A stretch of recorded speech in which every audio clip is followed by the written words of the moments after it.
বঙাইগাঁৱৰ যমজ সন্তান বিক্ৰী কাণ্ডক লৈ এক ডাঙৰ খবৰ আহিছে এই মুহূৰ্তত সন্তান বিক্ৰীৰ কাণ্ডত জড়িত হৈছে স্বয়ং আৰক্ষীৰ লোক অতি চাঞ্চল্যকৰ খবৰ বঙাইগাঁও থানাত আত্মসমৰ্পণ কৰিছে সন্তানদ্বয়ৰ যমজ সন্তানৰ পিতৃ প্ৰণৱ দাসে ইতিমধ্যে এই খবৰে চাঞ্চল্যৰ সৃষ্টি কৰিছিল যমজ সন্তানক মৃত বুলি কৈ সকামৰ আয়োজন কৰিছিল ভাগৱত পাঠ কৰিছিল সন্তানৰ মৃত্যুৰ নাটক ৰচনা কৰা হৈছিল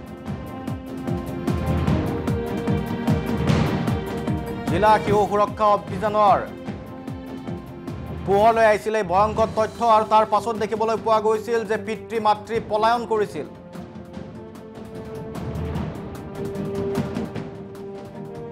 বঙাইগাঁও থানাত আত্মসমৰ্পণ কৰিছে সন্তানদ্বয়ৰ পিতৃ প্ৰণৱ দাসে সন্তান দুটি বিক্ৰী সন্দৰ্ভত এই চাঞ্চল্যকৰ তথ্য প্ৰণৱ দাসৰ এটা সন্তান ক্ৰয় কৰিছিল বঙাইগাঁৱৰ এজন আৰক্ষীয়ে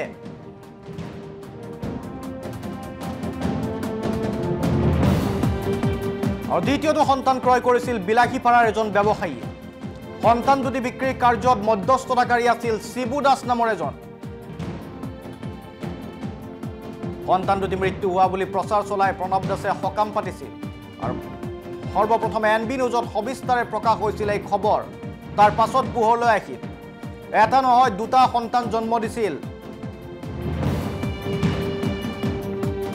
এটা আছিল কন্যা সন্তান এটা আছিল পুত্ৰ সন্তান আৰু দুইটা সন্তানকে বিক্ৰী কৰি দিয়া হৈছিল এটা নৱজাতকক ক্ৰয় কৰিছিল বঙাইগাঁৱৰ এজন আৰক্ষীয়ে আন এটা নৱজাতকক ক্ৰয় কৰিছিল এজন ব্যৱসায়ীয়ে আৰু দুই সন্তানক বিক্ৰী কৰি ঘৰলৈ যেতিয়া উভতি আহিছিল পৰিয়ালৰ লোকক কোৱা হৈছিল যে এটি সন্তান জন্ম হৈছিল আৰু চিকিৎসালয়তে সন্তানটিৰ মৃত্যু হৈছে সবিয়ে কথা পাতিম যাব বিচাৰিছো আমাৰ সতীৰ্থ বঙাইগাঁৱৰ সাংবাদিক বিক্ৰম ৰঞ্জন ৰয় উপস্থিত আছে বিক্ৰম ঘটনা পোহৰলৈ আহিছে কি ধৰণে বিক্ৰী কৰা হৈছিল এটা চক্ৰ ইতিমধ্যে আৰক্ষীৰ জালত পৰিছে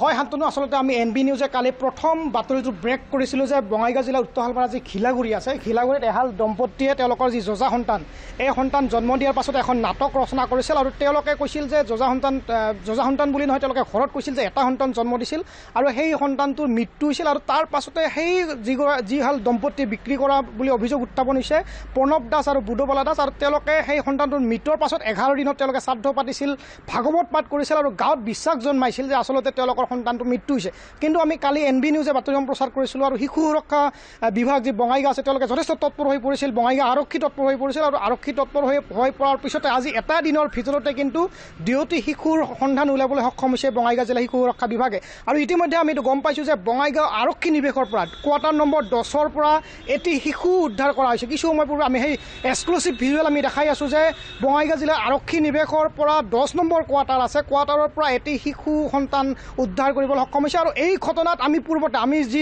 দুপৰীয়াৰ বাতৰি লাইভ কৰিছিলোঁ তাত কৈছিলোঁ যে আৰক্ষীয়ে এটি সন্তান ক্ৰয় কৰিছিল আৰু সেই আমাৰ যি তথ্য আমাৰ যি নিৰ্ভৰযোগ্য তথ্য এই তথ্য সত্য বুলি প্ৰমাণিত হৈছে আৰু এতিয়া কথা হ'ল যে আৰক্ষীগৰাকী তদন্তৰ আওতাত আহিবনে নাই কাৰণ নিয়ম সকলোৰে বাবে আইন সকলোৰে বাবে সমান কিন্তু আৰক্ষীগৰাকী তদন্তৰ আওতাত আহিবনে নাই তেওঁ কিমান টকাত কিনিছে এই সকলোবোৰ বিষয়ে এতিয়া বঙাইগাঁও জিলা আৰক্ষী তথা বঙাইগাঁও জিলা যি শিশু সুৰক্ষা বিভাগ আছে তেওঁলোকে তদন্তত ওলাই পৰিব আৰু আন এটা গুৰুত্বপূৰ্ণ তথ্য যে আনগৰাকী শিশু ধুবুৰী জিলাৰ বিলাসীপাৰাত এগৰাকী ব্যৱসায়ী ক্ৰয় কৰাৰ তথ্য ইতিমধ্যে আমাৰ হাতত পৰিছে আৰু এই সমগ্ৰ ঘটনাই কিন্তু চাঞ্চল্যৰ সৃষ্টি কৰিছে সমগ্ৰ বঙাইগাঁও জিলাত আচলতে মাতৃগৰাকীক মমতাময়ী বুলি কোৱা হয় তেওঁ 10 মাহ 10 দিন ধৰি গৰ্ভত ৰাখে সন্তানক কিন্তু সেই মাতৃগৰাকী কিমান কলুষিত হ'লে এগৰাকী সন্তান তেওঁৰ গৰ্ভজাত সন্তান দুটিক বিক্ৰী কৰিব পাৰে এই ঘটনাই কিন্তু ইতিমধ্যে সমগ্ৰ খিলাগুৰি বা বঙাইগাঁও জিলাতে চাঞ্চল্যৰ সৃষ্টি কৰিছে আৰু আমি ৰাতিপুৱাৰ ভাগৰ পৰাই খিলাগুৰিত যি স্থানৰ পৰা বিক্ৰী কৰা হৈছিল বা যি স্থানত সেই প্ৰণৱ দাস আৰু বুধবালা দাসৰ ঘৰ সেই স্থানত আমি বাতৰি সম্প্ৰচাৰ কৰিছিলোঁ আৰু খিলাগুৰিবাসী ৰাইজে যথেষ্ট দুখ প্ৰকাশ কৰিছে তেওঁলোকে লজ্জাবোধ কৰিছে আৰু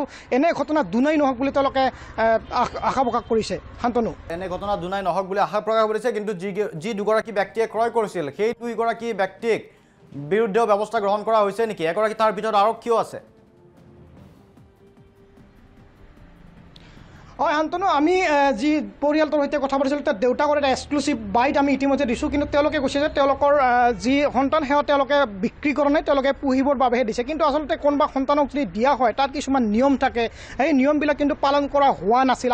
আমাৰ হাতত যি তথ্য আছিল কোনো ধৰণৰ নিয়ম পালন কৰা হোৱা নাছিল। তেওঁলোকে বেআইনীভাৱে সেই সন্তানক প্ৰতিপালনৰ বাবে দায়িত্ব দিছিল। কিন্তু আমাৰ প্ৰশ্ন হয় বা গাঁওবাসীয়ে সন্দেহ কৰিছে যিটো তেওঁলোকৰ ঘৰত যথেষ্ট আৰ্থিক অৱস্থা বেয়া, আৰু আৰ্থিক অৱস্থা বেয়া হোৱাৰ পাছতে কিন্তু লক্ষণীয়ভাৱে তেওঁলোকৰ ঘৰত কিন্তু বৰ্তমান পকী ঘৰ নিৰ্মাণ কৰি থকা হৈছে, এটা আৰ্থিক সচ্ছল অৱস্থা দেখা পোৱা গৈছে। গতিকে গাঁওবাসীয়ে সন্দেহ কৰিছে যথেষ্ট এটা ডাঙৰ এমাউণ্ট, আৰু আমাৰ হাতত যি এমাউণ্টৰ তথ্য পৰিছে প্ৰায় 9 লাখ টকা দুয়োটা সন্তান বিক্ৰী কৰা হৈছে। আৰু এই সন্তান বিক্ৰীৰ ক্ষেত্ৰত যিগৰাকী ভিনিয়েক আছে শিবু দাসৰ নাম কিন্তু উল্লেখ কৰা হৈছে। গতিকে শিবু দাস এই ক্ৰয় বিক্ৰয়ৰ লগত সম্পূৰ্ণভাৱে জড়িত। আৰু বঙাইগাঁও আৰক্ষীক আমি অনুৰোধ জনাইছোঁ, আমাৰ এই প্ৰতিবেদন চোৱাৰ পাছত যিহেতু আৰক্ষী আইনৰ সকলো সমান, গতিকে আৰক্ষী যিগৰাকীয়ে এই সন্তান ক্ৰয়ৰ লগত জড়িত আছে তেখেতক বিহিত ব্যৱস্থা লওক, তেখেতক তদন্ত কৰক। আৰু কি কাৰণত, কাৰণ সন্তান ক্ৰয় আৰু বিক্ৰয় কৰা অৰ্থাৎ কিনা আৰু বিক্ৰী কৰা দুয়োজনে সমানে দোষী।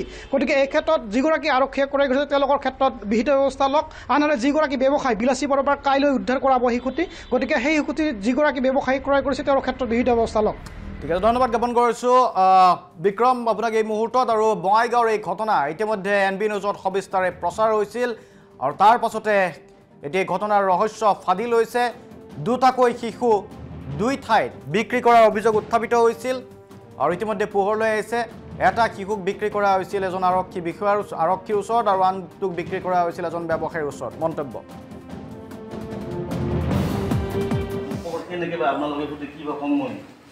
দুটা কেঁচুৱা আপুনি বিক্ৰী কৰিছে বুলি ইতিমধ্যে নাই নাই নাই কোনো বিক্ৰী ঠিক্ৰী হোৱা নাই। এইবিলাক মিছা নোহোৱা কথা এটা হৈছে। বাচ্ছা দুটা মই স্ব ইচ্ছাই এই মোৰ নিজৰ সম্বন্ধত ভাগিনী লাগে তাহাঁতক তেনেকৈ দি দিছোঁ। তেনেকৈতো দিব নোৱাৰে, এটা ছিষ্টেম আছে আমাৰ ৰাজ্য চৰকাৰৰ বা প্ৰশাসনৰ। না আমি সেইবিলাক বিষয়ে ইমানটো জানা নাই, নাজানো, সেইকাৰণে আমি ইমান দূৰ কৰিব খোজা নাই। আমি ভাবছোঁ বাচ্ছা দুটা ভালে থাকব, প্লাছ চকুৰ আগত থাকব, সেইটোৱে। কিন্তু এটা বিভাগ আছে, চাইল্ড প্ৰটেকশ্যন বিভাগ আছে, বিভাগৰ নীতি নিয়ম আছে, তেনেকৈতো কৰিব নোৱাৰে। সেইটো আপুনি জানেনে নাজানে? নাই সেইবিলাক জানিলেতো নগ'লেই হয়, নাজানো কাৰণেতো আজি এনেকুৱা হৈছে, ভুল হৈছে। ঘটনাটো আমাৰ চিএইচএলত আমাৰ কমপ্লেইনটো আহিছিলে প্ৰথমতে। আমি সেই মৰ্মে আমি সেই মানে জেগাটোত যিটো জেগাত আছিলে সেই জেগাটোত আমি উপস্থিত হওঁ। উপস্থিত হৈ পেলাই আমি তেওঁৰ পিতৃ মাতৃগৰাকী যি মাক আছিলে আৰু ছোৱালী এগৰাকীও আছে, তেওঁলোকক আমি লগ পালোঁ, কিন্তু পিতৃ মাতৃগৰাকী আমি লগ পোৱা নাই। তো ছোৱালীগৰাকী আৰু মাকক আমি সুধিলোঁ। সোধপোছ কৰোঁতে মাকে আমাক ক'লে যে শিশুটি জন্ম হোৱাৰ আগতে মৃত্যু হৈছে, আৰু তেওঁলোকৰ মানে যিখিনি মৃত্যু হোৱাৰ পিছত কাম থাকে সেইখিনি কৰোৱা বুলিও আমাক জনালে।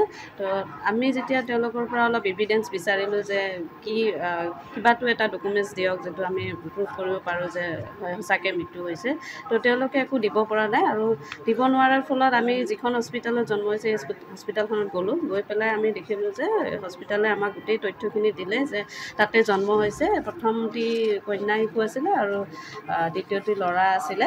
তো তেওঁলোকক সুস্থ শৰীৰে সিহঁতক হস্পিটেলৰ পৰা ৰিলিজ কৰাই দিয়া হৈছে। দিয়াৰ পিছত তেখেতসকলে ঢুকুৱা বুলি কৈছিলে নে কি বুলি কৈছিলে? শিশুটি তেওঁলোকে হস্পিটেলৰ পৰা ৰিলিজ কৰাই দিয়া হৈছে, কিন্তু তাৰপিছত ঘৰত গ'ল নে ক'ত গ'ল সেইটো হস্পিটেলে ক'ব নোৱাৰে। আপোনালোকৰ ফালৰ পৰা FIR কিবা দিয়া হৈছিলে? হয়, আমাৰ ফালৰ পৰা FIR নহয়, আমি SP ছাৰলৈকে এটা লিগেল একশ্যন লোৱাৰ কাৰণে, লিগেল এডপশ্যনৰ ওপৰত একশ্যন লোৱাৰ কাৰণে এখন আমি লেটাৰ ইছ্যু কৰি দিছোঁ। হয়, আমি ঘৰত গৈছিলোঁ, পিতৃ মাতৃৰ ঘৰত গৈছিলোঁ, যি কি আছিলে প্ৰণৱ দাস আৰু দুৰ্দবলা দাসৰ ঘৰত গৈছিলোঁ, কিন্তু আমি তেওঁলোকক লগ পোৱা নাই। আৰু তেওঁলোকক আমি মাতা হৈছে অফিচলৈকে, কিন্তু এতিয়ালৈকে অফিচ আহি পোৱা নাই। তেখেতসকলে মৃত বুলি যিটো মৃত হৈছিলে তাৰপিছত কিবা সৎকাৰ বা সকাম পাতিছে বুলি সকাম পাতা বুলি কৈছে, কিন্তু আমাক কোনো ধৰণৰ এভিডেঞ্চ বা এনেকুৱা দিব পৰা নাই। এতিয়া তেখেতসকলে যোগাযোগ যিহেতু চলিছে, আহিব নেকি আপোনালোকৰ ওচৰত? হয়, এতিয়াতো ক'ব পৰা নাই, আহিব বুলি কৈছে, কিন্তু এতিয়ালৈকে আহিব। এতিয়া আপোনালোকে কি বুলি সন্দেহ কৰে বেবীটোত? এতিয়া সেই বিষয়ত মই একো ক'ব নোৱাৰিম। আৰু দুষ্ট চক্ৰই কিবা চলনাৰে বিক্ৰী বা তেনেকুৱা সেই বিষয়টো তদন্ত চলি আছে এতিয়ালৈকে, আৰক্ষী বিভাগৰ ফালৰ পৰা তদন্ত চলি আছে। ইয়াতকেতো যদি বিক্ৰী হয়, যদি বিক্ৰী কৰিছে, আপোনালোকৰ ফালৰ পৰা কি ব্যৱস্থা থাকে?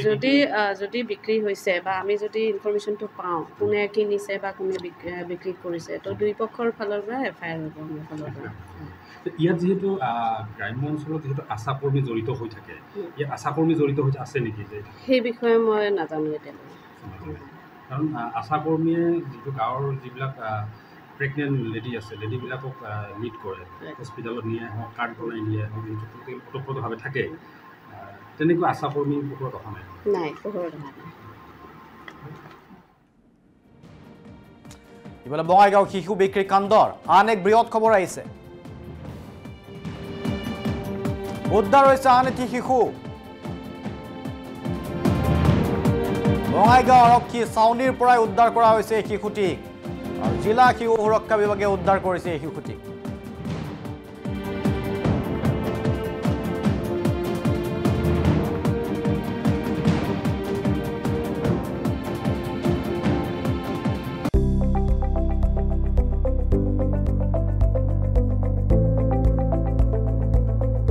NB নিউজ, সহজ সৰল ভাষাত নৱভাৰতৰ কথা।